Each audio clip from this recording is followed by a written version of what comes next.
기도하시고 수요성경 공부 시작하도록 하겠습니다. 우리의 삶을 늘 주관하시고 인도하시는 좋으신 아버지 하나님, 오늘 맑은 날씨를 허락하여 주시고 건강한 모습으로 이 아침에 함께 말씀을 나누려고 모였습니다. 이 말씀 나눔 속에 주의 사랑 나누게 하여 주시길 원하며 하나님이 내게 원하는 것이 무엇인지 늘 분별하여 바른 길을 걸어가는 우리의 신앙이 되도록 인도하시고 함께하여 주시옵소서. 환절기에 접어들었습니다. 코로나로 인하여 여전히 어려운 분들이 많이 계신데 강건함을 허락하여 주시길 원하고, 또 이 환절기에 감기 걸리지 않도록 우리 사랑하는 성도들의 발걸음과 그 절대 육신을 지키시고 보호하여 주시옵소서. 새벽부터 출근하고 애쓰는 모든 하나님 가정 속에 함께하여 주시길 원하고, 친히 운전대를 붙들어 주셔서 안전사고 나지 않도록 눈동자까지 또한 함께하여 주시옵소서. 예수님의 이름으로 기도드렸사옵나이다. 아멘. 우리 찬송가 503장 우리 찬송하겠습니다. 503장입니다. 세상 모두 사랑 없어 냉랭함을 나누냐, 곳곳마다 사랑 없어 단식 소리 뿐일세. 악을 선케 만들고 모든 소망 이루는 사랑 얻기 위하여 저들 오래 참았네. 사랑 없는 까닭에, 사랑 없는 까닭에 사랑 얻기 위하여 저들 오래 참았네. 곳곳마다 범민함은 사랑 없는 연고요. 측은하게 손을 펴고 사랑받기 원하네. 어떤 이는 고통과 근심 걱정 많으니 사랑 없는 까닭에 저들 실망하도다. 사랑 없는 까닭에, 사랑 없는 까닭에, 사랑 없는 까닭에 저들 실망하도다. 어떤 사람 우상 앞에 복을 빌고 있으며, 어떤 사람 자연 앞에 사랑 요구하도다. 먼저 믿는 사람들 예수 사랑 가지고 나타내지 않으면 저들 실망하겠네. 예수 사랑 가지고, 예수 사랑 가지고 나타내지 않으면 저들 실망하겠네. 기갈 중에 있는 영혼 사랑받기 원하며, 아이들도 소리질러 사랑받기 원하네. 저들 소리 들을 때 가서 도와줍시다. 만민 중에 나가서 예수 사랑 전하세. 예수 사랑 전하세. 예수 사랑 전하세. 만민 중에 나가서 예수 사랑 전하세.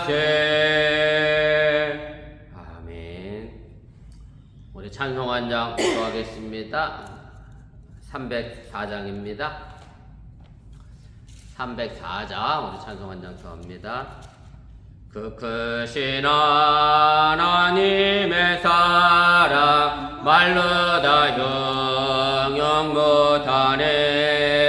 저 높고 높은 별을 넘어 이 낮고 낮은 땅 위에 죄범한 영혼 구하려 그 아들 보내사 화목제물 삼으시고 죄 용서하셨네. 하나님 크신 사랑을 정량 담으 다네. 영원히 변치 않는 사랑 성도여 찬양하세. 괴로운 시절 지나가고 땅 위에 영화쇠할 때 주 믿지 않던 영혼들은 큰 소리 외쳐으로도 주 믿는 성도들에게 큰 사랑 베푸사 우리의 죄 사했으니 그네 잊을까. 하나님 크신 사랑을 정량 담으 다네. 영원히 변치 않는 사랑 성도여 찬양하세. 하늘을 두루마리 삼고 바다를 먹물 삼아도 한없는 하나님의 사랑 다 기록할 수 없겠네. 하나님의 크신 사랑 그 어찌 닿았을까. 저 하늘 높이 쌓아도 채우지 못하리. 하나님 크신 사랑을 정량 담으 다네. 영원히 변치 않는 사랑 성도여 찬양하세. 아멘. 우리 하나님 말씀 보겠습니다. 신약성경 로마서입니다. 우리 로마서 12장 9절 말씀에서부터 12절까지 말씀 보겠습니다. 로마서 12장 9절부터 우리 12절까지 짧으니까 함께 읽겠습니다. 사랑에는 거짓이 없나니 악을 미워하고 선에 속하라. 형제를 사랑하여 서로 우애하고 존경하기를 서로 먼저 하며 부지런하여 게으르지 말고 열심히 품고 주를 섬기라. 소망 중에 즐거워하며 환난 중에 참으며 기도에 항상 힘쓰며. 아멘. 예, 오늘은 36번째 시간입니다. 우리 사랑의 원리에 관련된 말씀이고요. 제가 제목에다가 사랑하고 가로치고 아가페를 쓴 이유는 헬라어에는 사랑이라는 단어가 여러 개가 있어서 그렇습니다. 주석 시간에 다시 하겠습니다만은 우리 가족 간의 사랑을 이야기하는 이제 필로스라고 하는 사랑도 있고, 그 다음에 육체적 사랑을 이야기하는 에로스라는 사랑도 있고, 그리고 이 아가페 사랑은 사실은 사람과의 관계성 속에서 사랑이 아니라 하나님의 속성으로 주는 이제 무조건적 사랑을 이야기하죠. 그래서 제가 오늘 사랑의 원리라고 하면서 가로로 치고 아가페라고 한 것은 오늘 여기 나와 있는 이 사랑이라는 단어가 에로스나 필로스로 쓰인 단어가 아니라 아가페로 헬라어로 쓰였기 때문에 제가 이렇게 표시를 했습니다. 그래서 우리가 내용본에 보시면 우리 6번째 단락이죠. 의롭게 된 우리 신앙인의 생활, 우리 그리스도인의 생활에 관하여 그 첫 번째 출발을 우리가 시작을 했고요. 그래서 기독교 윤리를 이야기하면서 이제 사도 바울이 로마서 12장 1절 2절 말씀 속에서 우리가 어떻게 하나님 앞에서 바른 신앙생활을 해야 될 것이냐에 관하여 이야기하며 거룩한 산제물로 우리가 일단 드리고 또 세상의 가치를 따라 살지 말고 하나님의 뜻을 잘 분별해서 살아가라 라는 말씀을 드렸습니다.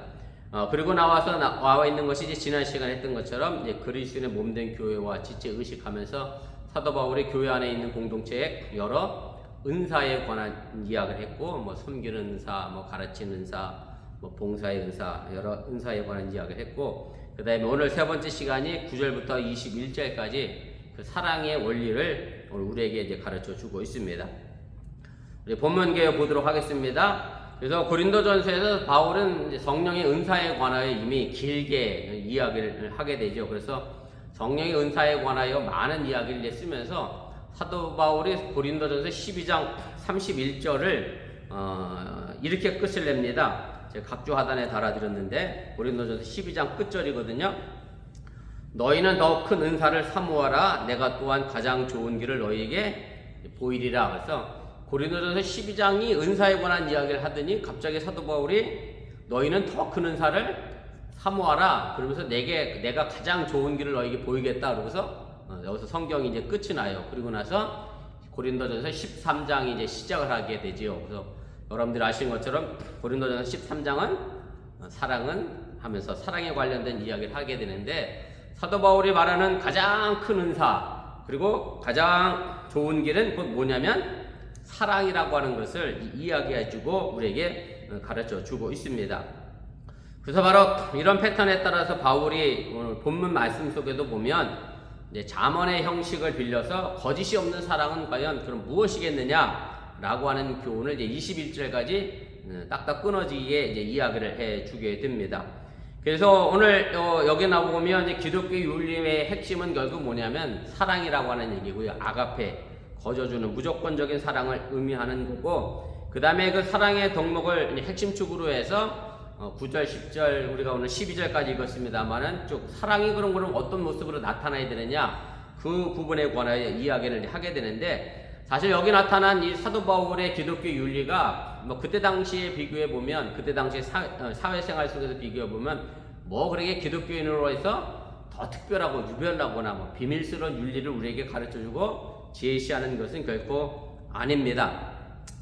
3번입니다. 그래서 당시의 교회 공동체가 처해였던 어떤 문화적 환경 속에서 사도 바울이 이런 윤리를 이야기할 수밖에 없었다라고 우리가 이해할 수 있고요. 그렇다고 해서 사도 바울이 이 편지를 쓰면서 뭐 즉흥적으로 생각나는 대로 마구 써내려간 것이 아니고 이미 사도 바울이 개교에서 이야기했던 부분들 또 이미 우리의 복음서에도 보면 예수님께서 말씀하셨던 여러 가지 말씀을 근거로 해서 사도 바울이 이 윤리를 적용시켜 나가고 있다라고 하는 얘기입니다. 제가 4번까지의 이야기를 했는데 그래서 제가 4번에 보면 데살로니가전서에 두루 나타나기 때문입니다. 그리고 각주 2번을 달아드렸는데 로마서 12장, 데살로니가전서 5장, 로마서 12장, 또 데살로니가 4장 이런 데 보면 전부 뭐 이런 식인 거죠. 뭐 항상 기뻐하라, 쉬지 말고 뭐 기도하라 이런 식의 윤리가 계속해서 나열되어져 있고 이것은 예수님이 우리에게 가르쳐 주신 부분도 있기도 하고 또 그때 당시 헬레니즘 문화 속에서 이런 윤리는 보편적으로 또 있었고 또 우리가 구약성경에 보면 2페이지 제일 꼭대기로 올라가겠습니다. 제가 여기 지혜문학 전통의 주된 내용을 이룬다라고 얘기했는데 지혜문학 그러면 여러분들이 딱 두 가지만 생각하시면 틀리지 않습니다. 잠언과 전도서를 생각하시면 틀리지 않아요. 왜냐하면 여러분들 잠언서 읽어보시면 알겠지만 전부 내용이 우리가 일상생활 속에서 어떻게 살아가야 될 것인가에 대한 교훈을 쭉 얘기를 해주고 있잖아요. 그래서 그런 지혜문학 전통의 내용에서 근거하고 있는 뭐 성실, 인내, 뭐 관용, 겸손 이런 포용의 가치들이 그대로 있고 결국 이것들을 총체적으로 묶어줄 수 있는 것은 뭐냐면 결국 사랑이다. 사랑의 계명으로 우리가 이것을 묶어낼 수 있다라고 하는 것이 이제 사도 바울의 이야기입니다. 우리 본문 주석 보도록 하겠습니다. 자, 그럼 사랑 아가페라는 덕목은 그럼 어떤 덕목이냐? 오늘 9절에 있는 말씀인데, 자, 다시 읽겠습니다. 사랑에는 거짓이 없나니 악을 미워하고 선에 속하라. 이렇게 이야기를 하고요. 그래서 사랑이라고 하는 것은 뭐 고린도전서의 13장에서도 이미 사도 바울이 얘기했던 것처럼 믿음, 소망, 사랑 이 세 가지는 우리 기독교의 가장 중요한 덕목이고 그 가운데 제일은 사랑이다라고 사도 바울이 그 가치를 이야기를 했습니다. 그리고 이 아가페 사랑은 제가 앞서도 말씀드렸던 것처럼 원래 사람의 속성이 아니라 하나님의 속성을 의미하는 것이고요. 그래서 바울은 여기서 이 아가페 사랑을 가지고 바로 기독교 윤리의 핵심 덕목으로 삼고 있음을 여러분들이 깨달으시면 좋겠습니다. 결국 하나님께서 우리에게 보여주신 이 아가페적 사랑은 뭐냐면 우리 죄인들을 위하여 독생자 예수를 이 땅에 보내주신 그 십자가 사건을 의미하는 거고, 뭐 사도 바울의 표현대로 이야기하면 뭐 가끔 의인을 위하여 죽는 사람도 있는데 죄인을 위하여 죽는 사람은 거의 없다라고 이야기하면서, 그런데 하나님은 죄인 되었을 때 우리를 위하여 예수님을 보내주셨고 십자가에 못 박게 돌아가시게 함으로써 우리를 구원해 주셨다라고 이야기를 하게 됩니다. 그래서 예수님을 기꺼이 내어주신 희생적이고 이타적인 사랑, 이 아가페 사랑이 우리 기독교인들이 가지고 있는 사랑의 원리고 또 근본이라고 하는 사실을 여러분들이 이해하시면 되겠습니다. 그리고 이것을 이제 수편적인 차원에서 이제 적용을 시키게 되죠. 뭐 제가 뭐 간혹 그런 얘기 자주 드립니다만은 십자가라는 게 위로 하나 뻗어 있고 옆으로 돼 있다. 그래서 뭐 꼭 그런 건 아니면 위로는 하나님과의 관계를 바로 맺는 것이고 옆으로는 이웃과의 관계, 형제와의 관계를 바로 맺는 게 그래서 올바른 십자가의 모양이 된다. 이런 얘기를 제가 간혹 드리는데 바로 사도 바울도 이런 차원이죠. 아가페 사랑은 하나님이 위에서부터 아래로 우리를 위하여 내어준 사랑이라고 하면 그 사랑의 근거에서 이제 옆으로 수평적으로 누구를 위하여 사랑해야 되느냐면 동료, 교우는 물론이고 모든 이웃들을 위하여 이 사랑이 나타나고 실천되어져야 한다라고 하는 얘기입니다. 그러면 이 사랑이 진정한 정말로 이타적인 사랑이 되려고 하면 사도 바울은 뭐라고 표현했느냐면 이 사랑에는 뭐가 없어야 돼요? 거짓이 없어야 한다라고 이야기를 하게 되고요. 거짓이 없다라고 하는 그 헬라의 원래적인 의미는 뭐 가식이 없다, 뭐 위선이 없다, 뭐 쉽게 말하면 두 얼굴을 가진 것이 아니다, 뭐 이런 식으로 우리가 이해하면 되겠고, 사실은 이 단어는 이제 무대에서 연극하는 배우들에게 적용되어지는 그런 얘기입니다. 사실은 무대에서 연극하는 배우들은 뭐대로 연극하지요? 대본대로, 각본대로 연극하지만 사실은 그 배우가 진짜는 아니잖아요. 예, 연극하는 사람들은 그게 진짜는 아니죠. 대본대로 연극하는 거지. 그래서 거짓이 없다라고 하는 바른 얘기는 바로 그런 의미입니다. 위선도 없고 가식이 없고 쉽게 말하면 속과 겉이 같은 사람, 뭐 이것을 의미한다라고 하는 얘기고, 그래서 예수님께서 말씀하셨던 이 복음서에 보면 이것에 대하여 어떤 단어로 번역을 해놨느냐면 외식하는 자들이요 이렇게 표현을 해놨습니다. 뭐 외식이 물론 여러분들은 밖에 나가 먹는 것을 의미하는 것은 아닌 것을 잘 압니다만 외식은 결국 뭐죠? 겉으로 드러나는 모습만 보는 거죠. 바리새인들과 서기관들은 속을 시커매면서 겉만 아주 경건하고 깨끗한 척했던, 그래서 예수님도 그들을 향하여 거짓이 없다라는 단어를 외식하는 단어로 설명하고 이야기하고 또 그것에 대하여 아주 신랄하게 비판하고 지탄했던 것을 우리가 보게 됩니다. 각주 5번에 달아드렸는데 보세요. 밑에 너희는 기도할 때 외식하는 자와 같이 하지 말라. 그래서 오늘 이 외식이라는 게 바로 거짓이 없다라고 하는 헬라어 같은 단어라고 하는 것이고요. 그들은 사람에게 보이려고 회당과 큰 거리 어귀에 서서 기도하기를 좋아하느니라. 내가 진실로 너희에게 이르노니 그들은 자기 상을 이미 받았느니라. 그래서 우리가 외식하는 두 가지 얼굴을 가져서는 안 된다라고 하는 것을 이야기를 하게 됩니다. 결국 이 이야기는 이제 5번의 두 번째 단에 있는 이야기인 것처럼 우리 그리스도인의 사랑은 무엇보다 순수하고 꾸밈이 없이 정말로 깨끗한 사랑이어야 한다라는 것을 우리에게 가르쳐 주고 있다라고 하는 얘기고, 이런 마음의 중심을 갖지 않고 사랑하는 것은 결국 그것은 뭐가 아닌 거죠?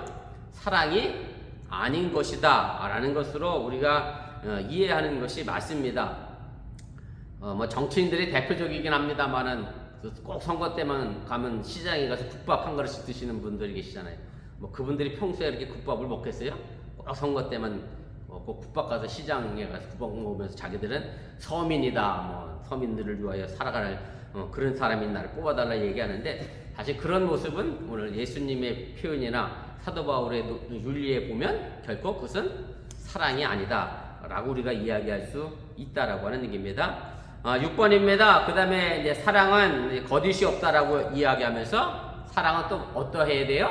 악을 미워해야 한다라고 사도 바울이 이야기하는데, 미워하다라는 번역도 사실은 헬라 원문에 비춰보면 좀 약한 표현입니다. 그래서 헬라 원문으로 우리가 좀 단순하게 생각해 보면 좀 더 강한 표현으로 혐오하다는 뜻에 더 가깝습니다. 미워하는 것과 혐오하는 것은 우리가 큰 차이가 있잖아요. 그래서 이 선과 악이라고 하는 것은 결국 우리 인생의 삶의 길이 항상 두 갈래의 길로 나오죠. 잠언서에도 그렇고 전도서에도 보면 그렇고 항상 우리에게 뭘 요구하죠?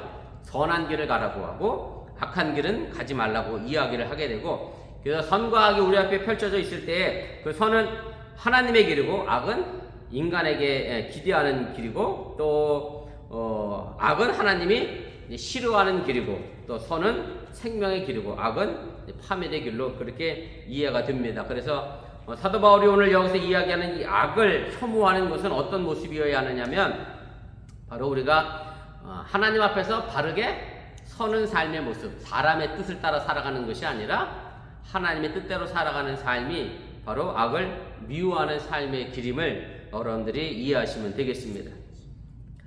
3페이지 제 위로 올라가겠습니다. 그 다음에 사랑은 어디에 속해야 돼요? 선에 속해야 한다라고 하는 얘기고, 뭐 우리 식으로 이해하면 껌딱지로 이해하시면 되겠습니다.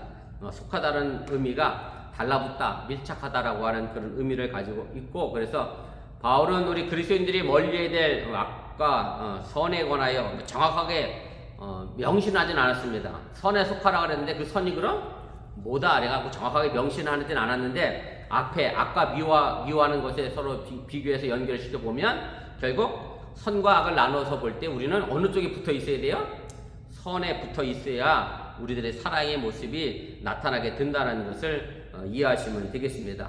그래서 사도 바울이 이런 얘기를 했지요. 각조 제가 6번에 달아드렸는데 하단에 보시면 데살로니가전서 5장 21절 22절입니다. 범사에 헤아려 좋은 것은 취하고 악은 어떤 모양이라도 버려야 한다. 이것이 사랑에 근거한 우리 기독교인의 실천 윤리라고 하는 것을 여러분들이 깨달으시면 되겠습니다. 자, 2번입니다. 형제 사랑과 우애는 어떤 의미가 있습니까? 오늘 10절에 있는 말씀의 내용인데, 형제를 사랑하여 서로 우애하고 존경하기를 서로 먼저 하며 이렇게 되어 있습니다. 그래서 형제 사랑과 우애는 헬라어 원상 보면 같은 단어에서 출발한 단어입니다. 제가도 아까 말씀드렸습니다만은 형제 사랑은 헬라어로 보면 어디서 많이 듣던 단어랑 비슷하죠? 필라델피아라고 되어 있어요. 그래서 필로스와 어떤 단어가 합쳐진 거냐면 아델포스라는 단어가 합쳐졌고요. 필로스는 제가 아까 말씀드렸던 것처럼 가족 간의 사랑, 뭐 형제 간의 사랑을 의미하는 거고, 아델포스는 형제이고, 그래서 그 다음에 우애도 마찬가지입니다. 헬라어로 보면 이제 필로스토르게스라고 해서 필로스가 들어가 있고, 또 거기에 다른 단어가 들어있는 게 스토르게가 합쳐져서 이 의미를 이야기하는 것인데, 그래서 오늘 여기 형제사랑과 우애는 여러분들 가족 간의 사랑을 여기서 사도 바울이 이야기하는 것은 아닙니다. 지금 어디다 편지를 쓰고 있죠?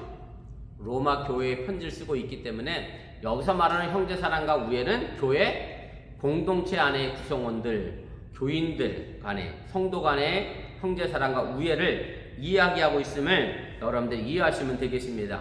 그래서 오늘 바로 2번인데요. 이에 근거해서 이 부분을 헬라어 원문에 충실해서 의역하면 이렇게 의역이 됩니다. 서로를 위한 형제의 우애에 있어서는 혈육의 애정처럼 헌신적이고 다장다감하며 라는 정도의 의미가 되고요. 그래서 오늘 여기서 형제 사랑과 우애는 가족 간의 사랑의 의미가 아니라 교회 안에서 성도 간의 사랑임을 다시 한번 기억하시면 좋겠고, 그래서 그리스도 안에서 만나는 우리 교인들을 우리가 뭐같이 여겨야 돼요? 당연히 형제처럼 여길 뿐만 아니라 또 그들 사이에 나의 우애가 혈육의 사랑처럼 그렇게 친밀하고 헌신적인 것을 요청하고 있다라고 하는 얘기고, 그래서 우리가 교회 공동체 안에서의 사랑의 모습이 무엇보다 중요하다라고 하는 것을 여러분들이 깨달으시면 되겠습니다. 세 번째입니다. 그 다음에 존경하기를 서로 먼저 하며 이렇게 돼 있는데, 우리 삼양라면 겉봉투가 예전에 그랬었던 것 같은데, 형님 먼저 한분 먼저 라고 하는 식으로 명예나 존경받는 일에 있어서 서로 양보하면서 남을 앞세우는 것으로 우리가 이해하시면 되겠고요. 그래서 존경을 받는 일이나 어떤 명예를 돌리는 일에 관하여 내가 남보다 앞서지 말고 나보다 다른 사람을 더 자꾸 앞세우는 그런 신앙의 모습이 우리에게 이제 필요하다라고 하는 얘기고, 그래서 이것은 어떤 존경이나 명예를 나 혼자 독점적으로 갖지 않아야 한다라고 하는 얘기고, 그리고 반대로 내가 존경과 명예를 얻기 위해서 다른 사람을 깎아내리거나 폄하해서도 안 된다라는 것을 담아내고 있음을 여러분들이 이해하시면 되겠습니다. 가로 5번입니다. 제가 그대로 읽겠습니다.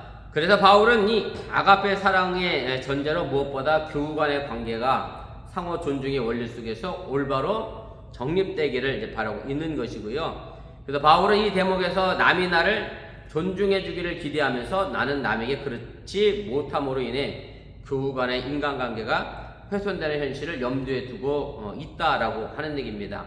그래서 사실은 교회 안에서의 제가 농담 삼아 간혹 그런 말씀 드립니다만은 교회에서 교회 다니시다가 교회를 떠나는 분들 중에 이렇게 얘기하는 분이 있어요. 교회 갔는데 그 교회는 사랑이 없어. 이렇게 이제 가신 분들이 계세요. 제가 근데 뭘 얘기하느냐면, 교회 가면은 전부 누구를 사랑해달라 그러죠? 자기만 사랑해달래. 그리고 자기는 결국 뭐를 안 하죠? 남을 사랑을 안 해. 그러니까 교회가 사랑이 없는 거거든요. 그런데 그런 생각은 못하고 나를 사랑하지 않는구나 이렇게 생각하는 경우가 많이 있는데, 사도 바울 시대도 초대교회도 아마 그랬던 것 같아요. 자기는 사랑도 안 하면서 남이 나를 사랑만 해주기를 바라는 것. 어찌 보면 영어의 표현이 조금 상박할 수도 있는데, 기브 앤 테이크, 사랑도 마찬가지인 것 같아요. 기부가 있어야 테이크도 있고, 주지도 않는데 누가 받겠어요? 서로 주고받는 것의 관계성 속에서 우리가 그 사랑의 관계, 상호 존중하는 그런 원리가 반드시 있어야 한다는 것을 여러분들이 잊지 마시기를 바랍니다. 남편과 아내도 마찬가지인 것 같아요.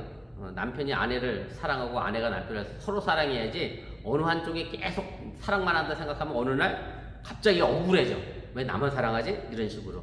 우리가 어쨌든 사랑은 서로 사공간에 이루어져야 한다는 거 기억하시면 되겠습니다.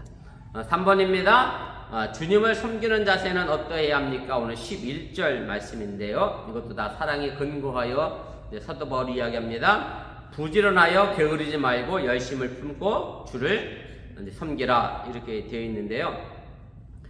그래서 오늘 부지런함으로 번역된 헬라어가 이제 스푸데인데, 이 단어의 의미는 이제 부지런 동작을 가능케 하는 내적인 어떤 열정을 의미합니다. 사실은 내적인 열정이 없으면 겉으로 결코 부지런할 수 없다라고 하는 얘기고, 사도 바울은 이 부지런함을 앞서서 은사를 이야기할 때 누구에게 적용시켰냐면 교회를 다스리는 사람에게, 지도자가 부지런함을 가지고 있어야 이 일들을 이루어낼 수 있다라고 이야기를 하게 됩니다.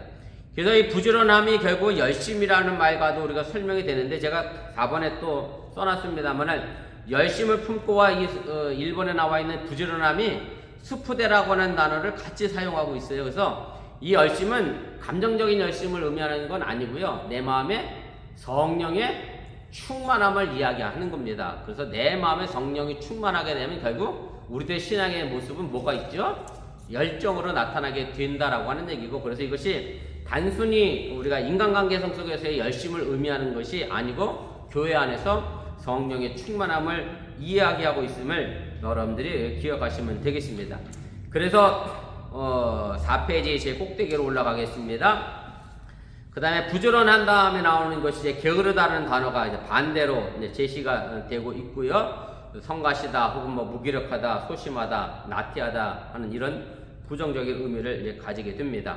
그래서 이 점을 감안해서 이 문장의 첫 부분을 우리가 의역하게 되면, 열심에 있어서는 기죽지 말고 우리가 그렇게 해석할 수 있고, 그래서 제가 아까도 말씀드렸던 것처럼 이 열심이 그저 단순히 내가 이 땅에서 먹고 살자고 하는 열심의 의미가 아니라 하나님과 이웃을 섬기면서 교우들을 돌보고 섬기는 그런 성실한 자세로서의 성령 충만함을 사도 바울은 이야기하고 있음을 여러분들이 깨달으시길 바랍니다.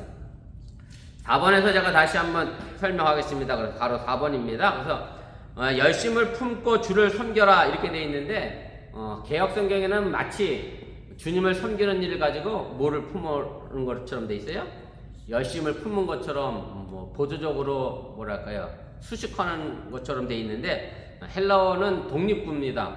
열심을 품어라 끝나고 그 다음에 주를 섬겨라 이렇게 끝나는 거예요. 그래서 열심을 품어라라고 하는 그 말의 의미는 제가 아까도 얘기한 것처럼 성령과 더불어서 혹은 성령 안에서 열정을 불태우라고 하는 그런 의미고, 그래서 성령을 통해서 받은 에너지를 가지고 우리가 주님을 위하여 최선을 다하여 섬기는 자세가 필요하다라고 하는 것을 여러분들이 이해하시면 되겠습니다.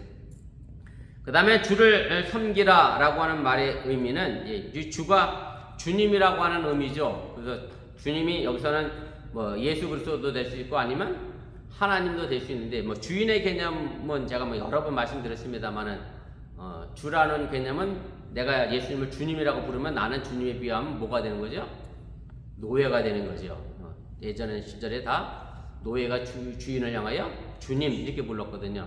헬라어로 얘기하면 이제 큐리오스라는 단어를 썼는데, 이거 큐리오스를 대문자로 쓰면 로마 황제를 의미하는 거고, 소문자로 쓰면 각자의 주인을 의미하는 거고, 그래서 노예가 주인을 섬기는 것을 의미하는 것이고요. 그래서 제 5번입니다. 읽겠습니다. 주를 섬기라고 하는 말은 문자적 의미 그대로 모든 교인이 노예의 위치에서 주가 되는 그리스도 또는 하나님을 섬기라고 하는 뜻이고, 그래서 이로써 우리 그리스도인들에게 성령과 더불어 불타는 열정은 자기 만족을 위한 수단으로 사용되는 것이 아니고 주님을 섬기는 종의 역할을 수행하는 생산적인 방향으로 나아가야 한다라는 것을 여러분들이 잊지 마시길 바랍니다. 사실 우리가 주님이라고 부르는 게 이게 뭐 주님은 명령만 하시면 나는 하겠습니다라는 개념이 들어있는데, 우리가 늘 주님이라고 부르면서도 주님의 명령을 잘 지켜 행하지 못하는 그런 부분도 우리가 없지 않아 있음을 바라보면서 우리가 주님을 어떤 자세로 섬겨야 될 것인가 생각해 보시면 좋겠습니다. 우리 4번입니다. 성도의 신앙생활의 모습은 어떠해야 합니까? 오늘 12절 말씀인데, 뭐 로마서에 많이 등장하는 단어인데 또 한번 반복이 됩니다. 소망 중에 즐거워하며 환난 중에 참으며 기도에 항상 힘쓰며 이렇게 되어 있고요. 그래서 소망, 인내, 기도로 연결되는 이 이야기는 로마서 8장 24절부터 27절에 있는 말씀을 요약해서 사도 바울이 다시 한번 간략하게 정리를 한 겁니다.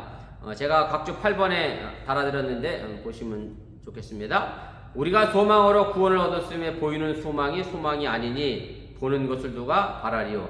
만일 우리가 보지 못하는 것을 바라면 참음으로 기다릴지니라. 이와 같이 성령도 우리의 연약함을 도우시나니 우리는 마땅히 기도할 바를 알지 못하나 오직 성령이 말할 수 없는 탄식으로 우리를 위하여 친히 간구하시느니라.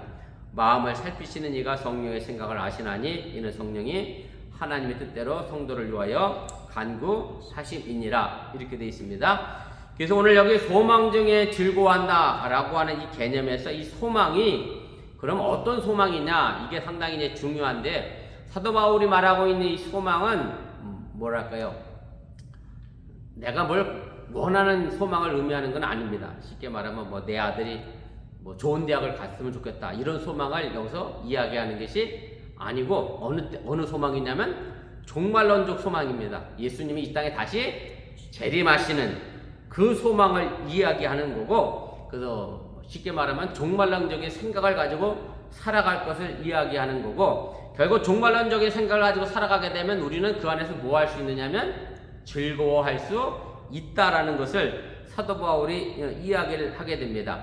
왜냐하면 마지막 때에 나는 멸망받아 심판에 갈 게 아니라 구원받아 천국에 갈 수 있기 때문에 당연히 그 소망은 우리에게 즐거움을 가져다 준다라고 하는 얘기고요. 그래서 이 즐거움은 뭐 일시적으로 한번 기분이 좋았다라는 개념의 의미가 아니라 그 마지막 때를 향하여 지금 계속해서 우리는 무슨 생활을 하는 거예요? 즐거운 생활을 하라고 하는 것을 의미하는 거고, 그래서 신앙생활 자체가 결국 무슨 생활이어야 하느냐면 즐거운 신앙생활이 되어줘야 한다라고 하는 얘기입니다.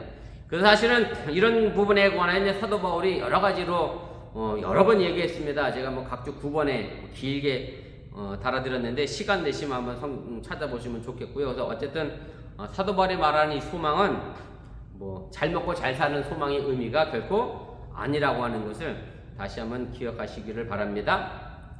그 다음에 3번입니다. 소망 중에 즐거워한 다음에 그 다음에 사도 바울은 뭐라고 그랬냐면 환난 중에 참으며, 사실은 소망 중에 즐거워할 수 있기 때문에 환난 가운데서도 뭐 할 수 있어요? 참을 수가 있는 거예요. 마지막 때, 종말 때 하나님은 나를 심판이 아니라 구원에 이르게 하시기 때문에 지금 당하는 환난은 기꺼이 참아낼 수 있게 된다라고 하는 것이 오늘 사도 바울이 말하고 있는 그런 핵심적인 내용입니다.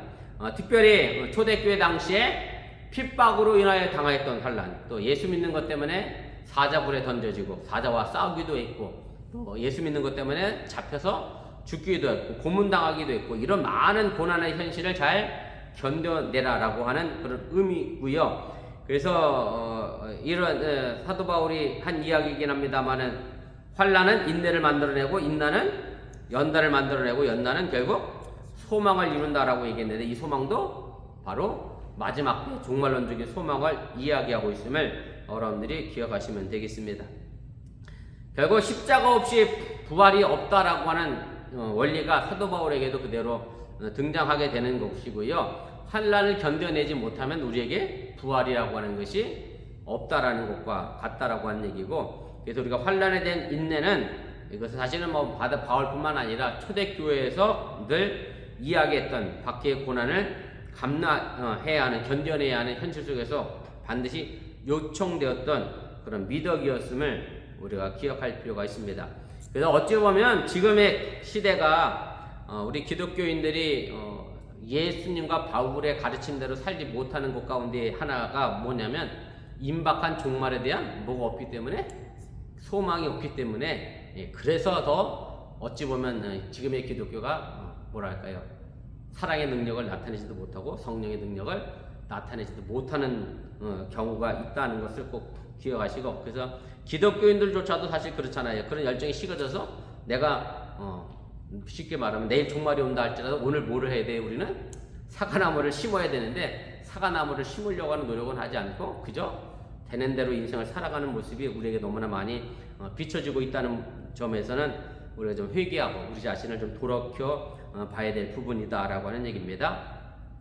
마지막 4번입니다. 그 다음에 기도에 항상 힘쓰며, 뭐 하나님과의 영적 소통과 대화에 전념한다라고 하는 그런 얘기고, 뭐 사도 바울은 늘 기도할 것을 우리에게 강조해 왔고, 그래서 항상 기도하라라는 말씀을 이야기를 하게 되고요. 이것은 뭐 개인적인 것뿐만 아니라 공동체 안에서도 우리 기도는 반드시 필요하다라고 하는 얘기고, 교회 공동체 내에서의 어떤 내적인 단합뿐만 아니라 외적으로 뭔가 일을 하려고 할 때도 우리에게는 반드시 기도가 필요하다라고 하는 것을 여러분들이 잊지 마시면 좋겠습니다. 그래서 사실은 신앙생활하면서 기도하지 않고 신앙생활하는 것은 신앙생활이라 말할 수 없다라고 하는 얘기고, 그래서 이 항상 힘쓰다라고 하는 것은 우리 기도하는 자세의 어떤 신실함과 진지함을 이야기하는 것으로 표현된 단어임을 여러분들이 기억하시면 좋겠습니다. 그래서 마지막 부분에 이야기했던 소망 중에 즐거워하고 환난 중에 참고 기도에 항상 힘쓰는 것, 오늘 종말을 바라보며 오늘 이 시대를 살아가고 있는 우리에게 가장 필요한 권면의 말씀이라는 생각이 들기도 하고요.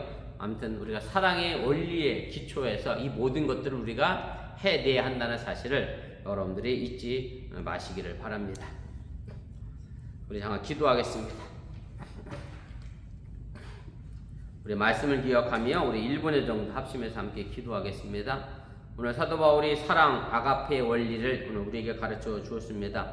사도 바울이 가장 좋은 은사는 사랑이라고 얘기했고, 또 가장 좋은 길도 사랑이라고 이야기를 했습니다. 그래서 사랑이라고 하는 것이 단순히 인간의 사랑이 문제가 아니라 아가페적 사랑, 하나님이 우리를 위하여 예수 그리스도를 십자가에 내어주신 그 사랑의 의미임을 우리가 잊지 말고 우리 어번교회가 바로 이 사랑을 서로 주고받는 그런 교회가 되어줄 수 있기를 바랍니다. 나만을 바라봐 달라는 그런 식의 사랑의 모습이 아니라 서로가 서로를 사랑하고 서로가 서로를 위하여 애쓰고 또 서로가 서로를 위하여 존중하고 서로가 서로를 위하여 존경하는 그런 신앙의 모습이 우리 교회에 있어야 함을 다시 한번 기억하시고 바로 이렇게 될 때에 우리 교회가 세상을 향하여 바른 길을 선포하고 올바른 길로 이 세상을 이끌어갈 수 있음을 또한 여러분들이 믿으시기를 바랍니다. 우리 잠깐 기도하겠습니다. 사랑의 하나님 고맙습니다. 오늘 시간에 부족한 종이 잠시 말씀을 가르쳤습니다. 행여 사람의 말로 잘못 가르친 것이 있으면 저들 마음과 생각 속에 사라지게 도와주시고 하나님의 능력의 말씀이 저들 마음속 깊은 곳에 자리 잡게 하여 주시옵소서. 오늘 사도 바울이 우리에게 사랑의 원리를 가르쳐 주었습니다. 그 사랑을 통하여 우리가 어떻게 이 땅에서 살아가야 될 것인가, 어떻게 신앙생활 해야 될 것인가를 가르쳐 주었는데 그 말씀 한 구절 한 구절 우리가 깊이 새기게 하여 주시고 그 한 구절 한 구절 말씀을 내 삶에 실천하며 옮겨나갈 수 있는 그런 믿음의 역사를 이룰 수 있도록 인도하시고 함께하여 주시옵소서. 주님이 함께하지 않으면 우리는 넘어지고 쓰러질 수밖에 없습니다. 하나님의 주시는 열심과 열정이 있지 아니하면 내 속에 성령 충만함이 있지 아니하면 우리는 너무나 쉽게 아버지 나태하고 지칠 수밖에 없음을 다시 한번 기억하면서 내 마음속에 성령님과 함께하는 그 열정을 가지고 이 땅에서 살아가는 믿음의 역사를 이룰 수 있도록 인도하시고 함께하여 주시옵소서. 지금의 생활에 어찌 보면 종말론적 소망을 너무나 많이 잃어버린 그런 시대가 됐습니다. 그러다 보니 소망 중에 즐거워하며 환난 중에 참으며 기도에 항상 힘쓰는 일을 너무나 우리가 게을리하고 있지는 않는가 우리가 다시 한번 돌아보면서 우리 어번께 믿음의 성도들이 바로 이런 신앙의 모습을 가지고 이 세상을 변화시켜 나가는 그런 믿음의 주역이 되어지게 하여 주시기 원하며 정말 이 세상이 잘못된 길로 나가지 않도록 하나님의 뜻대로 선하심으로 이끌어갈 수 있는 우리 어번께 성도들의 삶의 모습이 되도록 인도하시고 함께하여 주시옵소서. 가정에서 직장에서 또 이웃과의 관계성 속에서 내가 기독교인으로서 내가 그리스도인으로서 어떤 삶의 모습을 보여줄 것인가 다시 한번 기억하며 정말로 위로 하나님과 연결된 그 사랑의 모습이 옆으로 형제 간의 이웃과의 사랑의 모습으로 나타나게 도와주셔서 그래서 온전한 십자가의 사랑의 모습이 오늘 우리에게 나타나도록 인도하시고 함께하여 주시옵소서. 사랑의 하나님 고맙습니다. 오늘 시간에 사랑의 원리에 관하여 사도 바울이 우리에게 가르쳐 주었습니다. 사도 바울은 가장 큰 은사가 사랑이라고 얘기했고 가장 좋은 길도 사랑이라고 얘기했습니다. 하나님이 우리를 위하여 예수님을 내어주신 그 사랑의 바탕으로 와여 우리가 이웃을 향한 사랑을 만들어가게 도와주시기 원하며 우리 어번교회가 성령의 열정을 품고 세상을 향하여 부지런히 주님을 향하여 부지런히 생활하며 나아갈 수 있는 믿음의 신앙인이 되도록 인도하시고 함께하여 주시옵소서. 이 모든 말씀 예수님의 이름으로 기도드렸사옵나이다. 아멘.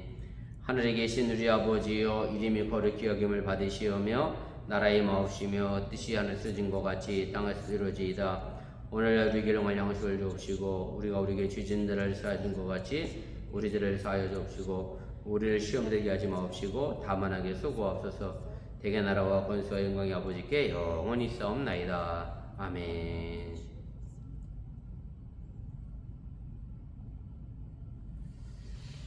감사합니다. 성경 공부를 마쳤습니다. 건강한 모습으로 주일에 뵙겠습니다.